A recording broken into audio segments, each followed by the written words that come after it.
Manuel Montero-Odasso. I'm the co-leader of the Gait and Balance platform. I'm leading with Dr. Bill McElroy. And the main goal of our platform is to understand how cognition and mobility interact, and how gait, particularly the way we walk and our body moves, may provide some insights about how our networks that control cognition share mechanisms with gait. We're going to perform a very deep and careful design evaluation of the mobility. We start with some questionnaires to know about their previous risk of falls, about how they feel confident about the balance capabilities. In order to perform this kind of evaluation, we have some high technology devices. So accelerometers are small devices that measure movement in three-dimensional space. To measure balance, we ask participants to stand on the Wii balance boards. Yes, the Wii balance boards from the gaming system, and hold different postures and also perform different movements, such as transitioning from a seated position to standing.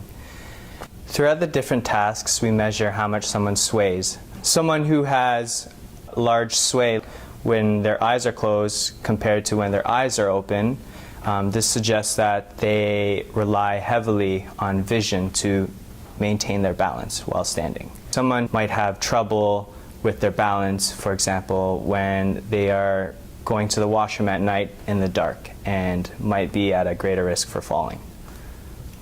Later on, we evaluate the gait. We have some mats, electronic walkways, they have sensors, and as soon as the participant is walking, each footprint is recorded with the pressure and the characteristics of the heel tap and the toe off.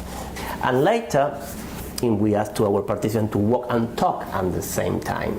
And when you are at risk to have cognitive problems or to develop neurodegenerative process or dementia, when you try to walk and talk, your walking is going to suffer, you're going to slow down. To perform all this sophisticated evaluation in a few minutes. The average time for participants is between 10 to 20 minutes.